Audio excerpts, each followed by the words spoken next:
What's up? Good morning. I know it's early.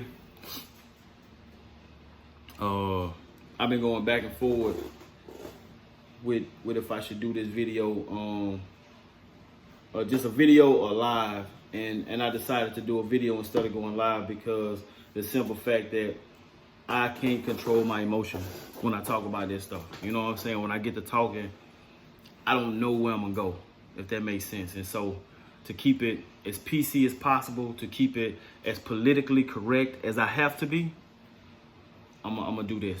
I'm gonna make my video, and I want to address a few things on this video. I'm not calling anybody out, but I'm trying to bring awareness to different groups of people and express how majority of black people are feeling right now. People that you might be around who can't express it themselves. See, I've been given the gift of gab, but I can't necessarily use my gift of gab to its entirety because of my profession. So with that being said, I will say how I feel, and I will let you know where I stand. I'm drawing a line in the sand, basically. And you either on this side or you on this side. And if you're on this side, that's fine. I have no problem with you. Understand one thing though. All of my energy is on this side of the sand right now. So if you're not on this side of the sand, I don't have anything for you. I don't have anything for you. Stay on that side, chunk the deuces, but I'm on this side. I'm clearly drawing a line. I'm not straddling the fence right here. I'm on this side of the sand. My shirt says I am not the enemy. I got this shirt made maybe a year ago. I am not the enemy. I wear this shirt proudly. I got a bunch of shirts made like this. Let me get into it.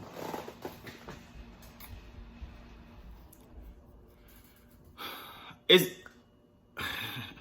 even in making the video, not going live, I'm still like, it's a million things going through my brain right now. Let's just start with the military, for example. Let's start with the Air Force. Let me address this first. Let me start right here. Let me start with the Air Force. I've been in the military for 14 years. It'll be 14 years in November. 14 years I'll be in the military. I've been on 11 deployments. Up 12. I just got back from going. I've been on 12 deployments, bro. Count them, 12. I've been to Iraq, Afghanistan, Africa. A lot of my deployments been leisure. You know what I'm saying? Dubai, stuff like that. But I've been on the front line in Afghanistan. I've been on the front line in Iraq. I deployed with people to Afghanistan who didn't make it back. You understand what I'm saying? I've talked to people, been friends, played basketball with people who did not make it back from that sandbox. They lost their lives supporting the country. That could have been me. When I get back from deployment and I take my uniform off and I go out in the street, I'm just another black person to any cop on the street. You got to understand that. I've never been so scared in my life.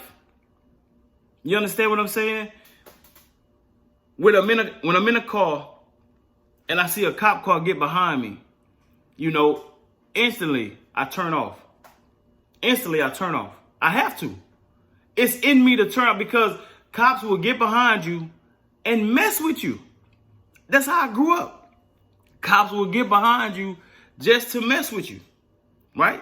So me, being in the military, all my papers straight, everything up and up with me, but I still have that natural fear because I know the intent of a lot of police officers. Growing up, I watched the cop bust my brother's head for no reason at all. And he looked at me like, you could get some too. For no reason at all. So you got to understand my pain when I'm talking about. I watched a video of this man, Big Floyd, lay on the ground with his hands behind his back, handcuffed already, begging, pleading for his life, calling out his mama name, begging and pleading for his life. With no remorse, this man continued to apply pressure. Come on, bro. That do something to me, man. That could be my nephew. That could be my brother. That could be my cousin. That could be my best friend. That could be me. You understand what I'm saying? And all you want to talk about is people looting? Come on, bro. Like, when I go out in the streets, man, when I don't have my uniform on, you ought to see how people treat me. Like just another black person. You know what I'm saying? And I want to say what I want to say, but I'm not going to say it, man, because I'm trying my best to be politically correct and keep my temperature down, because when I get mad, man. Understand one thing. Every person that I've talked to that's seen that video, we wrestling with the same fact. We wrestling with the same question. If we in that situation, do we help?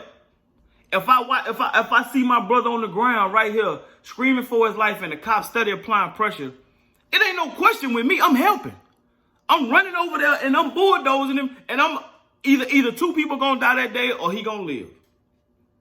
That's honest to God truth, bro. That's as raw as I can give it to you. Either two people gonna live that day. Two people gonna die that day, or two people gonna live, man. And that's a risk I'm willing to take to save my brother's life, bro. Because I sign on the dotted line and I fight every day, every deployment I've been on for people I don't know. I do this all the time. I'm out here watching my brothers and sisters in arms getting killed overseas. Mortar attack, rocket attack.